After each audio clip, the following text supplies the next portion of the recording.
Friends, எனக்கு குழந்தை பிறந்தது ஒரு 6 இயர்ஸ் கழிச்சு தான் எனக்கு என் பையன் பிறந்தான். எனக்கு லேட் பார்ன் பேபி. அதனால வீடியோ போட்டதும் நிறைய பேர் நீங்க என்ன ட்ரீட்மெண்ட் போனீங்க, என்ன சாப்பிட்டீங்க, ஏதாவது டயட் ஃபாலோ பண்ணீங்களா என்னன்றது வந்து நிறைய பேர் கேட்டுட்டே இருந்தாங்க.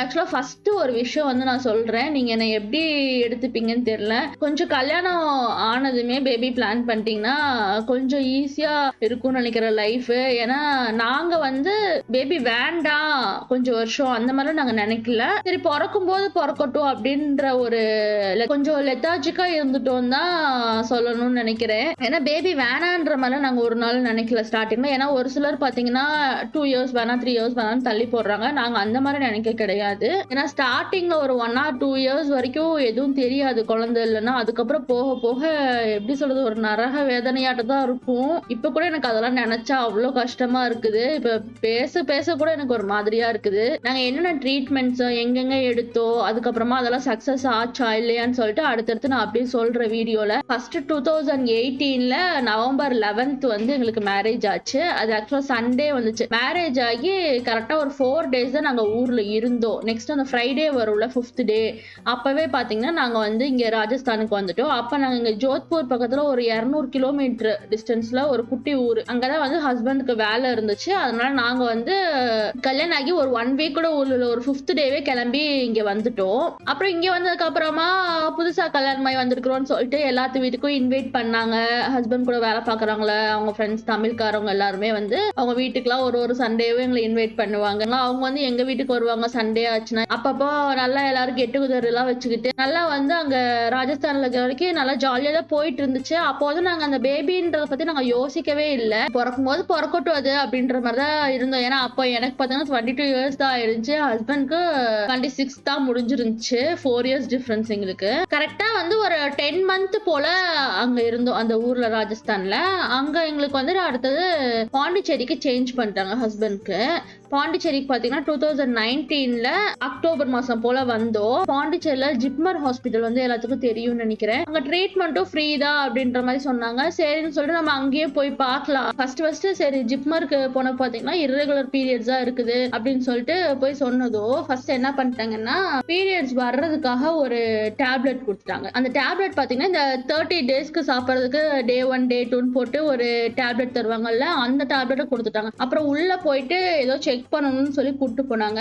செக்கிங்லாம் வந்து பண்ணதுக்கு அப்புறமா நான் கேட்கிறேன், நாங்க ஆக்சுவலா பேபி பிளான் பண்ணிட்டு இருக்கிறோம், இது சாப்பிடலாமா அப்படின்னு கேட்டதுக்கு உங்களுக்கு கல்யாணம் ஆயிடுச்சா அப்படின்னு கேக்குறாங்க. எனக்கு கல்யாணம் ஆயிடுச்சா இல்லையான்னு சொல்லிட்டு அவங்க தான் வந்து ஒன்னும் ஃபைல் பார்த்துருக்கணும் இல்லைன்னா என்கிட்ட கேட்டிருக்கணும். ரெண்டுமே இல்லாம ஆக்சுவலா அந்த டேப்லெட் கொடுத்துட்டாங்க. அதுக்கப்புறம் செக் பண்ணி பார்த்தா பிரெக்னன்ட் ஆகாம இருக்கிறதுக்கு சாப்பிட்ற டேப்லெட் அது. எனக்கு அது கூட அப்ப தெரியவே இல்லை.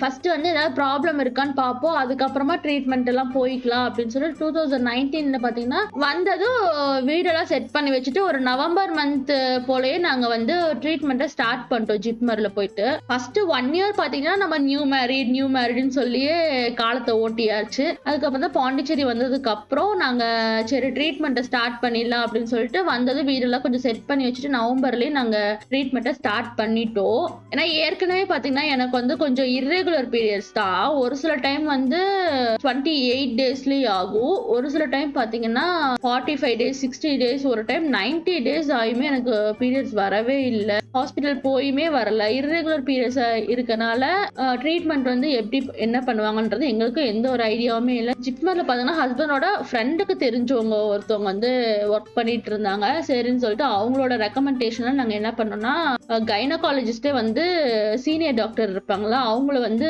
பாக்கறதுக்கு அப்பாயின்மெண்ட் வாங்கிட்டு போய் பார்த்துட்டு இருந்தோம். அவங்க ஸ்டார்டிங்ல என்ன சொல்லிட்டாங்கன்னா உங்களுக்கு என்ன இப்பதான் 23 years பக்கம் ஆகுது, இப்ப அதனால வந்து ரொம்ப நம்ம ரஷ் பண்ண வேண்டாம், மெதுவா ட்ரீட்மெண்ட் வந்து ஸ்டார்ட் பண்ணலாம் அப்படின்ற மாதிரி அவங்களும் சொல்லிட்டாங்க. ஃபர்ஸ்ட் இந்த தைராய்டு டெஸ்ட் அதுன்னு எடுப்பாங்கல்ல அது எல்லாமே வந்து எடுத்துட்டாங்க. ஹாஸ்பிட்டல்ல போய் ட்ரீட்மெண்ட் எடுத்துட்டு ஒரு 2 cycle என்னமோ நான் டேப்லெட்ஸ் அதெல்லாம் எடுத்ததும் பாத்தீங்கன்னா ஜான்வரி மந்தே வந்து 2020 ஜான்வரியில ஆக்சுவலா பொங்கல் வரும்ல, பொங்கலுக்கு வந்து பாண்டிச்சேரி இருந்தனால சரி ஊருக்கு போலாம் அப்படின்னு சொல்லிட்டு பிளான் பண்ணி வச்சிருந்தோம். ஊருக்கு டிராவல் பண்ணி போகணும்ல, பஸ்ல போகணும். அதனால நம்ம எதுக்கும் பிரெக்னன்சி டெஸ்ட் செக் பண்ணி பார்த்துட்டு ஊருக்கு போய்க்கலாம் அப்படின்ற மாதிரி செக் பண்ணி பார்த்தோம். பிரெக்னன்சி டெஸ்ட் எடுத்தது பாத்தீங்கன்னா பாசிட்டிவ்னு வந்துருச்சு அந்த கிட்ல. 2வது கோடு வந்திருக்குது. ஆனா வந்து கொஞ்சம் மைல்டா தான் இருந்துச்சு. அதனால எனக்குன்னா ரொம்ப சந்தோஷம் ஆயிடுச்சு. ஜனவரி மந்த் கரெக்டா பொங்கலுக்கு ஒரு 3 நாள் முன்னாடி என்னமோ எங்களுக்குன்னா ட்ரீட்மெண்ட் போனது 2 மாசத்துல கன்ஃபார்ம் ஆயிருச்சு. அப்படி இப்படின்னு சொல்லிட்டு ஒரே சந்தோஷம். வீட்டுக்குலாம் போன் பண்ணி சொல்லி எல்லாம் பண்ணியாச்சு. எனக்கு வந்து 26 டேஸ் தான் ஆயிருச்சு பீரியட்ஸ் ஆகி. இருந்தாலும் செக் பண்ணிட்டு ஊருக்கு போய்க்கலாம்னு சொல்லிட்டு தான் நாங்க பண்ணோம். கடைசியில வந்து பாசிட்டிவ்னு வந்துருச்சு. எங்களுக்குன்னா செம ஹாப்பி. போய் ஹாஸ்பிட்டல்ல பக்கத்துல இருக்கிற ஒரு கிளினிக் போயிருந்தோம். கைனகாலஜிஸ்ட் இருப்பாங்க பிரைவேட்ல, அவங்க கிட்ட போய் பார்த்துட்டோம். அவங்க வந்து கோடு லைட்டா தான் இருக்குது, கொஞ்சம் வெயிட் பண்ணுங்க பாப்போம்னு சொல்லிட்டாங்க. அதனால நாங்க என்ன பண்ணோம், நாங்க ஊருக்கு போகவே இல்லை பொங்கலுக்கு. ஊர்ல இருந்து பார்த்தோம்னா என் வீட்டு சைடு, ஹஸ்பண்ட் வீட்டு சைடு எல்லாருமே பாத்தீங்கன்னா பாண்டிச்சேரி வந்துட்டாங்க. பொங்கல்லாம் செலிப்ரேட் பண்ணோம். அதுக்கப்புறமா ஹஸ்பண்ட் போயிட்டு அந்த ஃப்ரூட்ஸ் அது இதுன்னு எல்லாம் வாங்கிட்டு வந்து கொடுத்தாங்க. நல்லா தான் போயிட்டு இருந்துச்சு. கரெக்டா அதுக்கப்புறமா பாத்தீங்கன்னா ஒரு 2 வீக்ஸ் கழிச்சு ஒரு 43-45 டேஸ் இருக்கும். அப்ப பாத்தீங்கன்னா அடுத்த நாள் ஹாஸ்பிட்டலுக்கு வர சொல்லி இருந்தாங்க. அதனால என்ன பண்ணோம்னா முத நாள் நம்ம கோவிலுக்கு போலாம் அப்படின்னு சொல்லிட்டு, பாண்டிச்சேரியில் இருக்கிற எல்லாத்துக்குமே தெரியும், அங்க அந்த தாகூர் காலேஜ் கிரவுண்டுக்கு பின்னாடி ஒரு சாய்பாபா கோவில் இருக்கும். அது வந்து ரொம்ப ஃபேமஸான கோவில் பாண்டிச்சேரியில. சரி அங்க போலான்னு சொல்லிட்டு தான் கேசரி எல்லாம் செஞ்சு அங்க இருக்கிறவங்களுக்கு எடுத்து கொடுக்கலாம் அப்படின்னு சொல்லிட்டு போயிட்டு சாமி எல்லாம் கும்பிட்டுட்டு முன்னாடி நாள் அன்னைக்கு வியாழக்கிழமை வேற நல்லா கூட்டம் இருந்துச்சு. சாமி எல்லாம் கும்பிட்டுட்டு எல்லாத்துக்கும் கேசரி எல்லாம் கொடுத்துட்டு அதுக்கப்புறமா கரெக்டா வீட்டுக்கு வரும்போது எங்களுக்கு வந்து ஃபர்ஸ்ட் ஃப்ளோர் வீடு. அதனால மேல ஸ்டெப்ஸ் ஏறி வரும்போதே ஒரு மாதிரி எனக்கு இருந்துச்சு. ஆக்சுவலா வயிறு வலி எதுவும் வரல, ஆனா ஒரு மாதிரி டிஸ்கம்ஃபர்டபுளா இருந்துச்சு. சரி வாஷ்ரூம் போயிட்டு வந்துடலாம், அதுதான் அப்படி இருக்கு மாட்டிருக்குன்னு சொல்லிட்டு போய் பார்த்தா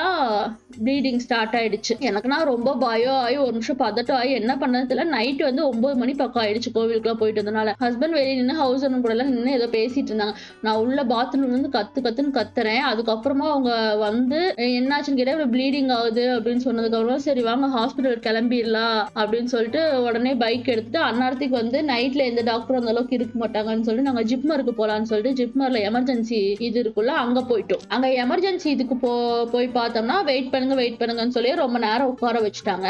அந்த நேரம் பார்த்து ரொம்ப எமர்ஜென்சியா வர்றவங்க டெலிவரிக்கு வர்றவங்க எல்லாம் வேற வந்துட்டே இருக்கிறாங்க. எனக்கு அவங்களாம் கத்துறத பார்த்தாலே ரொம்ப பயம் ஆயிடுச்சு. உள்ள போயிட்டா சும்மா வந்து ஒரு வெள்ளை ஷர்ட் வேணும், அதுக்கப்புறமா இன்ஸ்கர்ட் வேணும், அதெல்லாம் கேக்குறாங்க. எங்களுக்கு என்ன பண்ணன்னு தெரியல. ஜிப்மருக்கு ஆப்போசிட்லயே கடையெல்லாம் இருக்குல்ல, அப்புறம் அங்க வேகமா போய் ஹஸ்பண்ட் போயிட்டு ஒரு வெள்ளை கலர் ஷர்ட் அதுக்கப்புறமா இன்ஸ்கர்ட் அதை மட்டும் மாட்டிட்டு தான் நீங்க உள்ள வரணும் எமர்ஜென்சி செக்ஷனுக்குள்ள அப்படின்ட்டாங்க. எனக்கு அவ்வளவு பயமா இருக்கும். அப்படியே பதட்டத்துல என்ன பண்றதுன்னு தெரியல. அந்த ஷர்ட்டை போட்டுட்டு பாவாடை போட்டு அப்படியே தோடு செயின் அதெல்லாமே வந்து கழட்டி கொடுங்கன்ட்டாங்க. எல்லாத்தையும் கழட்டி கொடுத்துட்டு என்ன நடக்குதுன்னே ஒரு நிமிஷம் எனக்கு புரியவே இல்லை. அப்படியே சொல்ல போனா ஒரு பைத்தியகாரி மாதிரி உட்கார்ந்துட்டு இருந்தேன் அந்த இடத்துல. உள்ள வெளியே பார்த்தோன்னா என் ஹஸ்பண்டோட அம்மா அப்புறம் ஹவுஸ் ஓனர் அக்கா எனக்கு ரொம்ப ஹெல்ப் பண்ணாங்க. அவங்க 3 பேரும் வெளியே வெயிட் பண்ணிட்டு இருக்காங்க. ஃபர்ஸ்ட் வந்து வயிற்ற செக் பண்ணலான்னு சொல்லிட்டு என்னன்னு தெரியல. அது எனக்குமே ஸ்டார்டிங்ல இதை பத்தினா எந்த ஒரு நாலேஜுமே இல்ல. ஒரு நர்ஸ் என்ன பண்ணாங்கன்னா படுக்க வச்சு வயிறு செக் பண்ணி பார்த்தாங்க. அதுக்கப்புறமா யூட்ரஸ்ல வந்து கை வச்சு பார்த்தாங்க. ஏதாவது வந்து பேபி இருக்கான்னு பார்த்தாங்களா இல்ல என்னன்றது வந்து எனக்குமே தெரியல. அதுக்கப்புறமா இவ்வளவு சீக்கிரமா எதுக்கு நீங்க வந்து 30 நாள்லயே ஹாஸ்பிட்டல் வந்து செக் பண்ணீங்க, சும்மா டாக்டருக்கு செக் பண்ணி பார்க்கறதுனால கூட உங்களுக்கு வந்து அபார்ஷன் ஆகிறதுக்கு வாய்ப்பு இருக்குது அப்படி இப்படின்னு சொல்லிட்டு அந்த நர்ஸ் வந்து என்னை புடிச்சு திட்டுறாங்க. அதுக்கப்புறம் யூபிடி டெஸ்ட் பண்ணி பார்க்கலாம்னு சொன்னா யூபிடி டெஸ்ட் பண்ணி பார்த்தா பாசிட்டிவ்னு வருது. எனக்குன்னா என்ன ப்ளீடிங்கும் ஆகுது பாசிட்டிவ் வருதுன்னு சொல்லிட்டு நானும் உட்காந்து அழுதுட்டே இருந்தேன். அதுக்கப்புறமா ஒரு ட்ரெயினி டாக்டர் போல ஒருத்தவங்க வந்தாங்க. அவங்க என்ன சொன்னாங்கன்னா மேபி வந்து ஒரு சிலர் பிரெக்னெண்டா இருக்கும் போது ப்ளீடிங் ஆகும், அந்த மாதிரி கூட உங்களுக்கு இருக்கலாம், பேபிலாம் இருக்கும், நீங்க எதுவும் ஃபீல் பண்ணாதீங்க, அந்த மாதிரி கொஞ்சம் பாசிட்டிவா பேசலாம். அதுக்கப்புறம் ஸ்கேன் பண்ணி பார்க்கணும் அப்படின்னு சொன்னாங்க. சரின்னு சொல்லிட்டு ஸ்கேன் பண்ணி பார்க்கலாம்னு உள்ள கூட்டு போய் உட்கார வச்சுட்டாங்க. ப்ளீடிங் வந்து அது போயிட்டே தான் இருக்குது. ஸ்கேன் வந்து இன்டர்னல் ஸ்கேன் பண்ணணும்னு சொல்லிட்டு பண்ணாங்க. பண்ணி பார்த்தா உங்களுக்கு சாக் எதுவும் இருக்கிற மாதிரியே தெரியல அப்படின்ற மாதிரி சொன்னாங்க. அப்படின்னு சொல்லிட்டு அதுக்கப்புறம் இன்டர்னல் ஸ்கேன் பண்ண அந்த எக்யூப்மெண்ட் எடுத்து பார்த்ததுக்கப்புறம் ப்ளீடிங் ஆனா கொஞ்சம் நிறைய தான் இருக்குது அப்படின்ற மாதிரி சொன்னாங்க. சரி வெயிட் பண்ணுங்க அப்படின்னு சொல்லிட்டாங்க. அதுக்கப்புறம் பாத்தீங்கன்னா ஸ்கேன்ல பேபி தெரியல, ஆனா யூபிடி டெஸ்ட் பாசிட்டிவ்னு வருது. என்னடா இதுன்னு சொல்லிட்டு எங்களுக்குமே ஒண்ணுமே புரியல. அதனால என்ன பண்ணோம்னா பிளட் டெஸ்ட் கொடுத்தீங்கன்னா இனிமே வந்து கொஞ்சம் அக்யூரேட்டா காட்டும் பிரெக்னெண்டா இல்லையா அப்படின்னு சொல்லிட்டு சொன்னாங்க. அதாவது பீட்டா ஹெச்சிஜின்னு சொல்லிட்டு ஒரு பிளட் டெஸ்ட் இருக்குன்னு சொன்னாங்க. சரி சொல்லி பிளட் டெஸ்ட்டும் கொடுத்துட்டோம். பிளட் டெஸ்ட்டும் பாத்தீங்கன்னா கொஞ்சம் வந்து கரெக்டா தான் காட்டுது, பார்டர்ல இருக்குதுன்னு காட்டுது. அதாவது பிரெக்னன்சிக்கு ஸ்டார்டிங் ஸ்டேஜ்ல இருக்குதுன்னு சொல்லி காட்டுச்சு.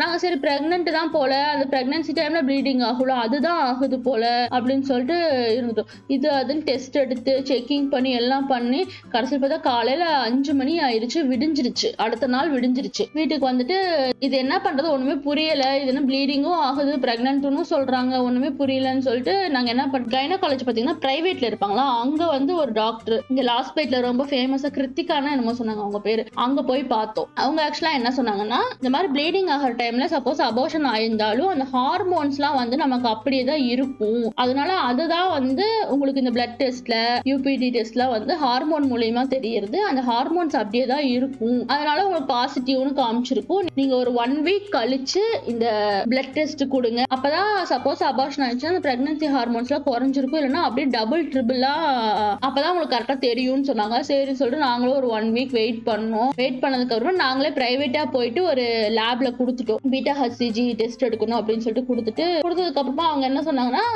சாயந்தரமா வாங்க ரிசல்ட் வாங்கிக்கலாம் அப்படின்னு சொன்னாங்க. நானும் வீட்டுல இருக்கிறேன். என் ஹஸ்பண்ட் போயிட்டு ரிசல்ட் நான் வாங்கிட்டு வரேன் அப்படின்னு சொல்லிட்டு அவரு போய் வாங்கிட்டாரு. நான் போன் பண்ணி கேட்கிறேன் என்ன போட்டிருக்கு. ஓரளவுக்கு இப்பெல்லாம் அந்த பிளட் ரிப்போர்ட்ல நம்மளே பார்த்தா என்னன்றது தெரியுது இல்ல, அவங்களே சைட்ல என்ன ரேஞ்ச்ல இருந்தா என்னன்றதெல்லாம் போட்டுடுறாங்களா. அதனால என்னன்னு பாத்துட்டீங்களா, என்னன்னு சொல்லிட்டு நானும் கேட்டுட்டே இருக்கேன். நான் வீட்டுக்கு வந்துட்டு சொல்றேன்னு சொல்லிட்டு இருந்தாரு. சரி பிரெக்னென்ட் தான் போல, அதான் வீட்டுக்கு வந்து சொல்ல போறாருன்னு சொல்லிட்டு நானும் யோசிச்சுட்டே இருந்தேன். கடைசியில வீட்டுக்கு வந்து பார்த்தா அது வந்து நெகட்டிவ் தான் வந்துருந்துச்சு. 0.2 என்னமோ இருந்துச்சு. 0.5க்கு மேலே என்னமோ இருந்ததா பாசிட்டிவ் போல ஏதோ போட்டிருந்துச்சு. அதுல எனக்குன்னா அவ்வளோ அழுக வந்துருச்சு.